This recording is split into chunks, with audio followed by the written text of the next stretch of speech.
हम लोग previous class में देखे थे व्हाट इज़ मैनेजमेंट और what are the functions of management. अगर आप लोग को क्लासेस पसंद आ रहे हो तो लाइक ज़रूर कीजिएगा, अगर नहीं आ रहे हो तो डिसलाइक कर सकते हो, कमेंट्स भी दे सकते हो कुछ प्रॉब्लम हो अगर, because both are matters for me. चलिए आज का हम लोग का जो चीज़ें हम लोग पहले से पहला क्लास में डिस्कशन कर चुके थे कि हम लोग का और एक मैनेजमेंट का क्वेश्चन आएगा, that is what is scientific management and describe various principal of scientific management.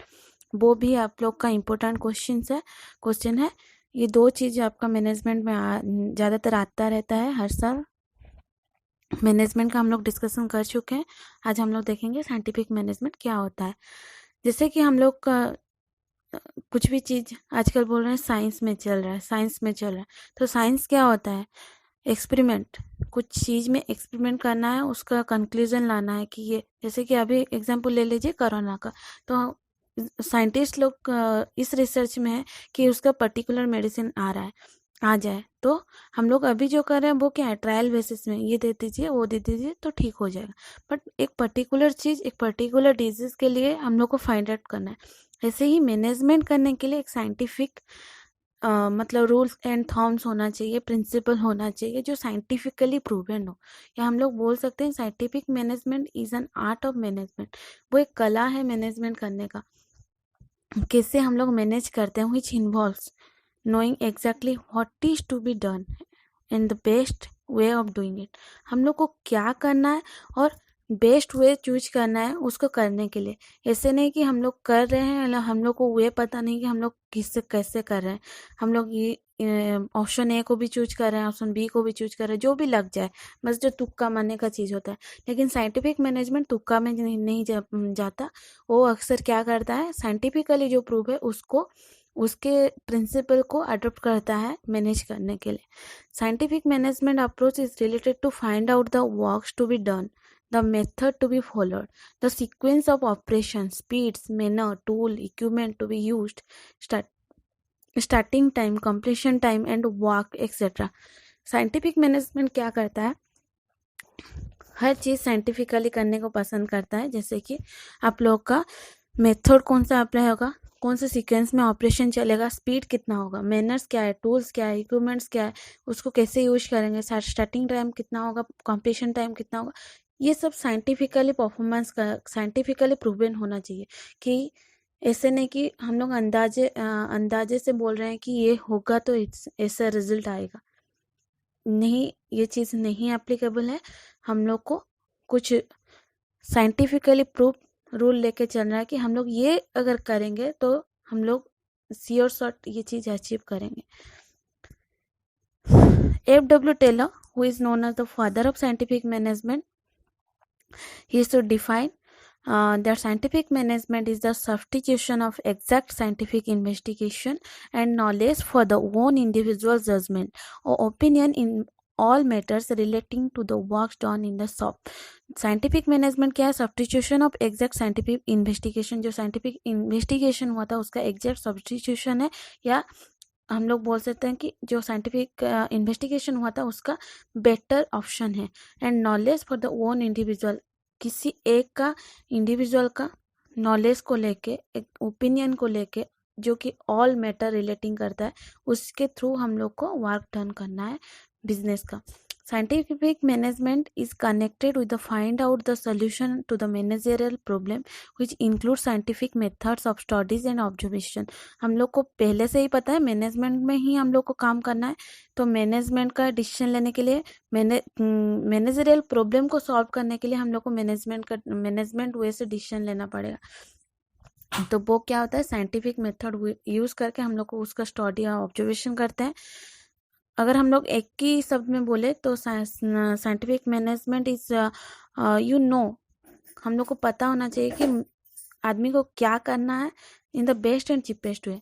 हम लोग को वो चीज़ को सबसे अच्छे तरीके से और कम खर्चे में करना है, that is the scientific management. हम आज भी जनरली साइंटिफिक मैनेजमेंट क्या करता है, ट्रायल एंड एरर बेसिस जो होता है, ट्रायल एंड एरर, हीट, और हम लोग बोल सकते हैं हीट एंड ट्रायल, या हम लोग बोल सकते हैं द रूल ऑफ थंब। जो हीट एंड ट्रायल, ये लग गया तो लग गया, ये नहीं तो नहीं। और रूल ऑफ थंब, जो होता आ रहा है उसको ही फॉलो करना। जैसे कि हम लोग बोलेंगे कि हम लोग पहले से ही चक्की से आटा पीस रहे, तो हम लोग आज भी वो चक्की से ही आटा पीसेंगे। That is the traditional concept, उसमें वो बिलीव नहीं करता है। जैसे रूल ऑफ थंब, और अगर एक तो बोल सकते हैं कि हम लोग का कि जो इवैल्यूएशन है, जो मेथड हम लोग अडॉप्ट करते हैं, या जो इन्वेस्टिगेशन चल रहा है, जो स्टडी ऑफ फैक्ट चल रहा है, वो ट्रेडिशनल मेथड में चल रहा है। लेकिन आज का ज़माने का जो टेक्नोलॉजी इतना फास्ट हो गया, हम वो ट्रेडिशनल मेथड लेके अगर चलेंगे तो वो नहीं हो सकता है। हम लोग को न्यू मेथड लाना पड़ेगा। तो that is the rule of the heat and trial, मतलब जो लग गया तो लग गया, जो नहीं लगा तो नहीं लगा। वो चीज़ को वो साइंटिफिक मैनेजमेंट अप्रूव नहीं देता है, या हम लोग बोलते हैं FW टेलर इसको अप्रूव नहीं किए हैं। तो हम लोग का क्या है, हम लोग का सारा चीज़ क्या करना है, एक रूल बेसिस में करना है, एक इन्वेस्टिगेशन बेसिस में करना है, साइंटिफिक मैनेजमेंट और scientific approach to be adopted the solution different problem of the enterprise.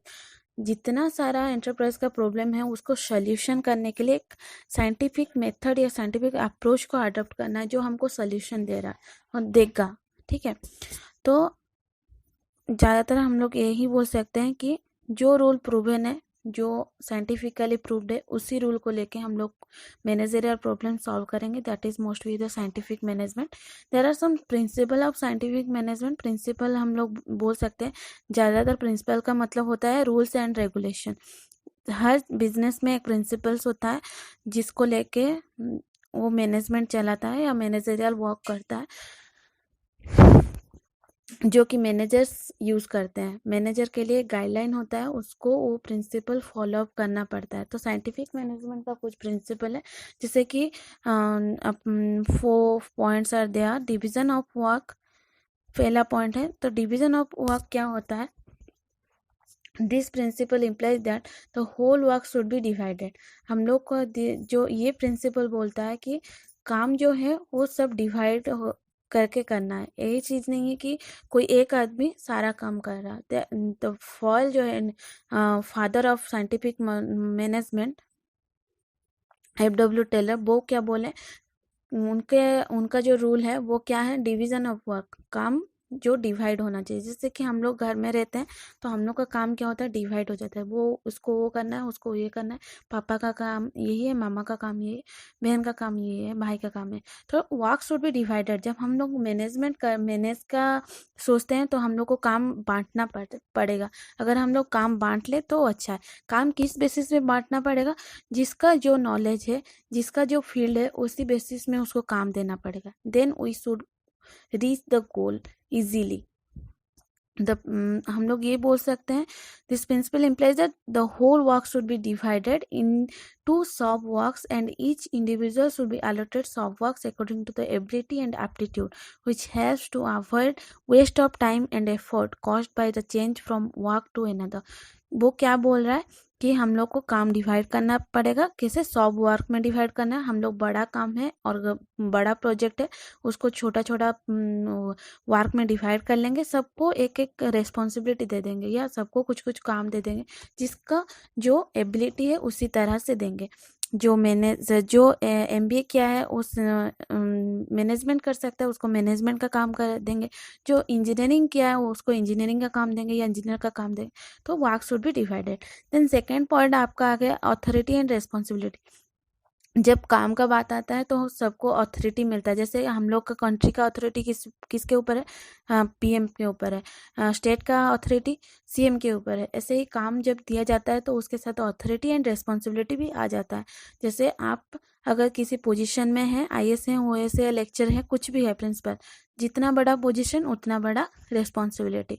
तो अथॉरिटी के साथ रेस्पॉन्सिबिलिटी भी आ जाता है। अथॉरिटी का मतलब क्या होता है, राइट टू गिव ऑर्डर। उसके पास वो राइट है, वो ऑर्डर दे सकता है। And responsibility means obligation to perform the job assign on time. जो काम दिया गया है उसको टाइम के हिसाब से कंप्लीट करना, अच्छे से करना, दैट इज द रेस्पॉन्सिबिलिटी। फाल ने क्या किया है, balance between the authority and responsibility should be needed. जो अथॉरिटी के साथ रेस्पॉन्सिबिलिटी दिया गया है वो बैलेंस करेगा।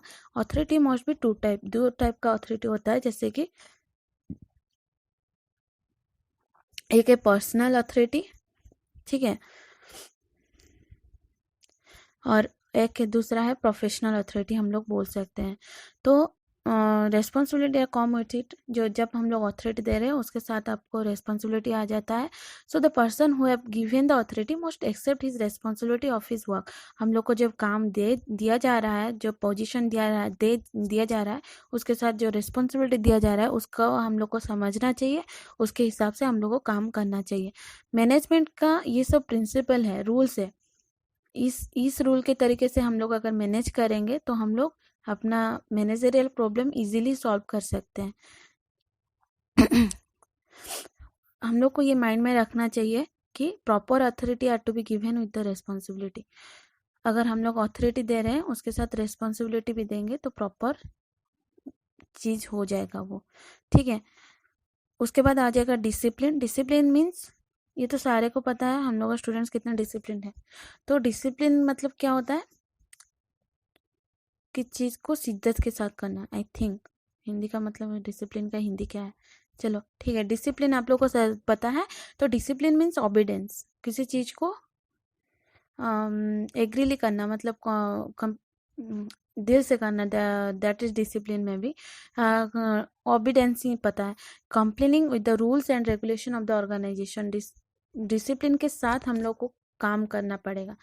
डिसिप्लिन इज नेसेसरी, जैसे हम लोग को स्कूल से ही पढ़ा जा रहा है डिसिप्लिन, बी डिसिप्लिन, क्लास में आवाज मत करो, टाइम से आओ, यूनिफॉर्म पहना करो, these are the some discipline. मतलब जो ऑर्गेनाइजेशन का रूल है उसके हिसाब से हम लोग को काम करना पड़ेगा। फाउल ने क्या किया है, सॉरी एफ.डब्ल्यू. टेलर ने क्या किया है, discipline requires good superior at all level. Discipline सबसे ज़्यादा है इन ऑल लेवल, सुपीरियर है, हर चीज़ में वो ऊपर रहता है। अगर डिसिप्लिन हो तो हम लोग कुछ भी काम अच्छे से कर लें। Discipline is required not only the part of workers, ये वर्कर्स के लिए नहीं बट मैनेजमेंट के लिए ही उतनी ही ज़रूरी है। हम लोग ये नहीं बोल सकते कि वर्कर को डिसिप्लिन चाहिए, अथॉरिटी जो है, जो मैनेजमेंट है, उसको भी, उसके पास भी डिसिप्लिन होना चाहिए for smooth running of the business and run it effectively and efficiently. उसके बाद unity of command. Unity of command क्या होता है, हम लोग का एक कमांडर होता है। आर्मी में क्या होता है, कमांडर, उसके अंडर हम लोग का बहुत सारे कमांड होते, सॉरी आर्मी ऑफिसर्स होते हैं। तो कमांडर क्या करता है, कमांड देता है या ऑर्डर देता है, वो बॉस होता है हर काम का। तो according to this principle there should be one boss, ठीक है, एक ही बॉस होना चाहिए जिसके पास से हम लोग काम लेंगे और जिसके पास से हम काम डिपॉजिट करेंगे, या हम लोग को जो काम दिया गया है हम उसको ही बताएंगे, उसके हिसाब से ही काम करेंगे। When each subordinate will receive clear-cut order from one boss only, this will improve his performance and there will be no confusion. हम लोग का अगर 4-5 तो बॉस एक ही साथ होंगे तो हम लोग को कन्फ्यूजन होगा या नहीं होगा। आप लोग को एक ही टाइम में सारा का सारा काम करना पड़ेगा, मतलब ये जो बोला उसका भी करना पड़ेगा, ये जो बोला उसको भी करना पड़ेगा। लेकिन हम लोग का अगर एक ही बॉस होगा तो हम लोग उसी के बात सुनेंगे, तो क्या होगा, परफॉर्मेंस अच्छा होगा, कन्फ्यूजन क्रिएट नहीं होगा। It helps create better relation between employer and employ. वो क्या करता है, बेटर रिलेशन क्रिएट करता है एम्प्लॉयर के साथ, एम्प्लॉयर और एम्प्लॉय के बीच में। अगर दो बॉस हो गए, उनको सेम अथॉरिटी दिया जाएगा, दे में भी क्रिएट द प्रॉब्लम। वो क्या करेगा, प्रॉब्लम क्रिएट, एक ईगो चीज दोनों में आ जाएगा कि मैं बॉस हूँ, तो दोनों के बीच ईगो आ जाएगा जो कि बिजनेस को हार्म कर सकता है।